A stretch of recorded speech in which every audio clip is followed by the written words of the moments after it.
Bernard, à toi. Notre DSI, directeur des systèmes informatiques, directeur d'information, conseiller technique informatique et liberté Internet. Bon, mais Georges, la revue devient tellement bien que je me demande si ça vaut le coup de continuer sur Internet. Non, mais là, ça c'est un argument qu'on ne veut pas entendre. Bon, mais néanmoins, notre présence sur Internet, sur le web en général, s'améliore de jour en jour. Donc je voudrais remercier tous les visiteurs, tous les lecteurs que vous êtes et d'y être très attentifs. Donc il y a un très grand développement. On est très bien référencé sur tous les moteurs de recherche, et notamment Google. Quand on tape quelque chose, non, très souvent on tombe sur le site de la Fédération. Donc c'est parce que vous venez très nombreux le visiter. Je voudrais dire que c'est un gros travail, maintenir ce site. Je crois qu'il y a une limite d'âge à la Fédération pour y participer. C'est bien ça, Jean. Donc il me reste à peine 3 ans et demi pour finir ce travail. Et donc, comme on parle beaucoup de la jeunesse, eh bien vous avez pu voir qu'il y a un très grand opérateur là-bas derrière qui fait 1m97, qui est très professionnel, donc je compte beaucoup sur lui. Il n'a que 16 ans, mais déjà j'ai pu remarquer que des techniciens professionnels allaient lui demander conseil. Donc la jeunesse, elle n'est pas qu'à la jeunesse, elle est aussi à la communication, à l'informatique et ailleurs. Il y a beaucoup de jeunes qui commencent à s'y intéresser, donc la relève est prête. Et j'en suis très très content. Alors ça parle de l'avenir. Les sites web, c'est pas seulement notre présence sur Internet, mais c'est aussi avec l'évolution, vous le savez, les réseaux dits sociaux, c'est-à-dire Facebook, mais aussi Twitter. On en parle beaucoup, notamment au niveau politique. On est présent sur Twitter, mais pas assez. Mais c'est aussi dans les réseaux sociaux la vidéo. Alors vous avez pu voir que l'on est très présent. C'est un gros travail, mais l'évolution d'Internet, c'est la vidéo. Et il faut savoir que, par exemple, la publicité qui était autrefois sur la télévision était dépassée par la publicité sur Internet, et que même les gens qui regardent la télévision le font maintenant plus souvent sur Internet que sur la télévision, que sur la poste de télévision. Donc c'est une évolution dont il faut tenir compte. Nous l'avons pris en charge à la Fédération, c'est un gros travail. Ça demande parfois des contorsions et de la souplesse, et comme vous avez pu le voir, c'est bien difficile. C'est pour ça qu'il est bon que de jeunes sportifs s'en occupent. Voilà, donc je voudrais maintenant dire dans les différentes évolutions que nous pouvons avoir, il y a le portail, ça fait 2 ans, je crois qu'on en parle, le portail de la philatélie. Le portail lui-même n'est pas construit, mais les briques et les pierres existent.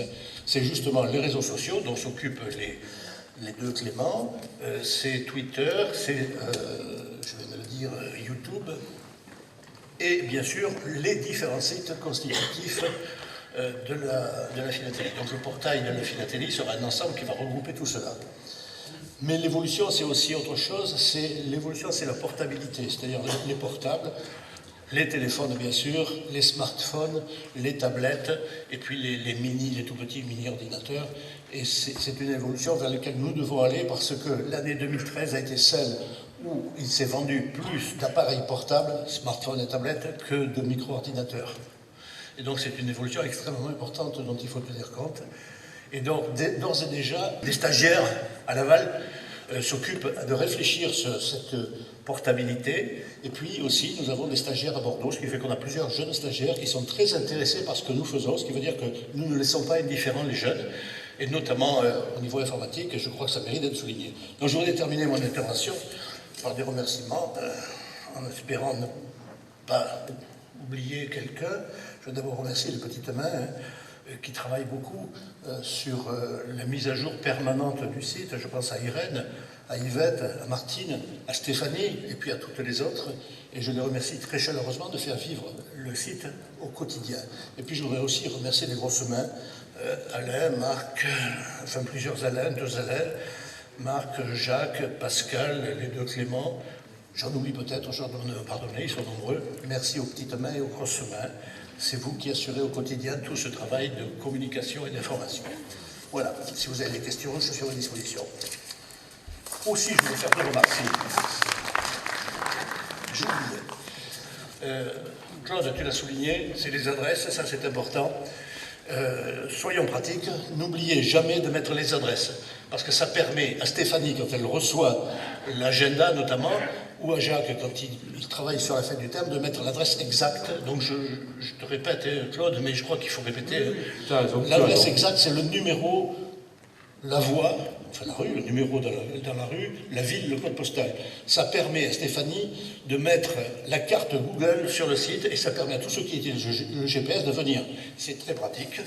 Et il y a une phrase que je voudrais que l'on bannisse, c'est que je reçois très souvent des emails où il y a des photos, des documents en vrac et avec la phrase cabalistique à mettre sur le site. Alors, je reçois un gros paquet de trucs et à mettre sur le site. Alors, imaginez, je prends et je mets sur le site. Bon, c'est impossible. Ce qui veut dire qu'il faut une petite phrase de présentation qui resitue les photos, qui resitue tout cela.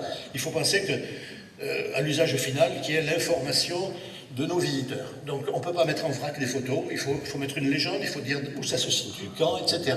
Donc un petit mot là-dessus, c'est un simple travail pratique. Voilà, c'était la remarque que je voulais faire, maintenant je suis à votre disposition. J'ai des petites choses que tu as oubliées, Bernard. J'en oublie beaucoup. Je peux me permettre. Aussi, faites vivre vos associations. On voit des associations importantes où on a un nom, de temps en temps la photo du président, et puis point barre. Imaginez les politiques, quand vous allez leur demander une subvention, ils disent tiens, on va aller voir s'ils ont un site, FFAP, ah tiens, l'association machin, oh bah dis donc, ils viennent de demander des sous, il est tout seul, le président. Qu'est-ce que c'est que cette association? Donc tenez à jour ça, faites un effort, hein, envoyez vos photos, hein, il y a un côté sympa. C'est pas se dévoiler, mais aujourd'hui, les gens aiment bien. Moi, je sais que je vais quelque part, je vais regarder sur le site, je dis tiens, si je connais pas la personne, je regarde, et puis quand j'arrive, j'ai déjà un contact qui est beau, qui est facilité. Hein. Alors ça c'est important. Hein. On vous sollicite tous les ans pour la mise à jour des fichiers. Hein. Répondez rapidement et envoyez-nous là encore des documents qui soient exploitables. Voilà. Merci Bernard pour ton travail. Merci aussi à tous ceux qui nous donnent la main. Stéphanie. Je voudrais juste me permettre de faire une petite remarque.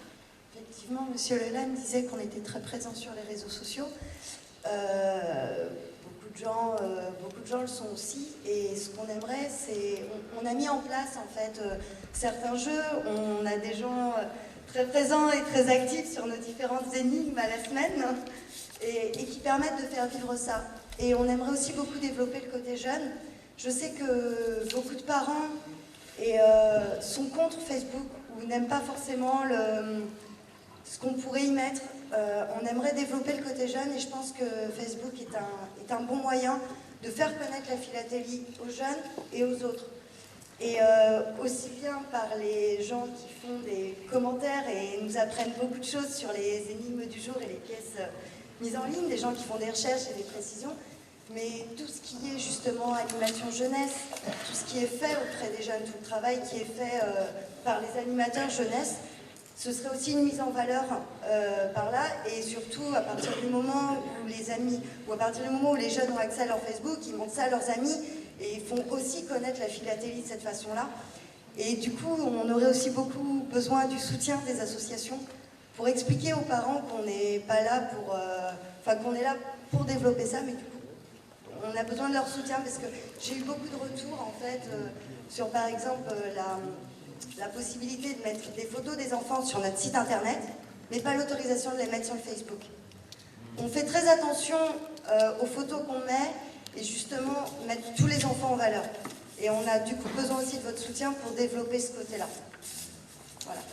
Merci Stéphanie. Alors, sur les photos, il y a un petit mode d'emploi qui est facile comme tout, hein, parce que j'y suis arrivé, donc il n'y a pas de raison que les autres n'y arrivent pas, avec des compétences réduites en informatique, mais c'est facile comme tout de mettre des photos, et là encore, c'est pareil, les gens sont friands de ça, et ça permet de vous faire connaître. Merci, Bernard, tu peux rejoindre ton... Il y a des questions sur le site? Moi, je pensais rappeler que la classe compétition informatique est réservée aux jeunes de 7 à 77 ans. C'est bien, là, venant de toi, je prends ça vraiment comme une information importante. Et puis je voudrais souligner pour Facebook, par rapport à ce que dit Stéphanie, c'est pas que les jeunes. papis et mamies fréquentez Facebook, vous aurez comme ça des nouvelles de vos petits-enfants, et c'est parfois très très instructif. Bien. Merci Bernard, bravo. Bien, nous n'avons pas de rapport sur le conseiller, au niveau de notre conseiller juridique, mais bon, sachez que régulièrement, Jacques Isnard est consulté, même si je ne suis pas féru de droit, comme c'est amicalement me le rappeler, mais nous le consultons parce que malheureusement, de plus en plus, nous avons des petits dossiers qui viennent nous polluer la vie au quotidien. Donc merci Jacques pour tes réponses toujours pertinentes et qui nous permettent d'éviter d'avoir des problèmes.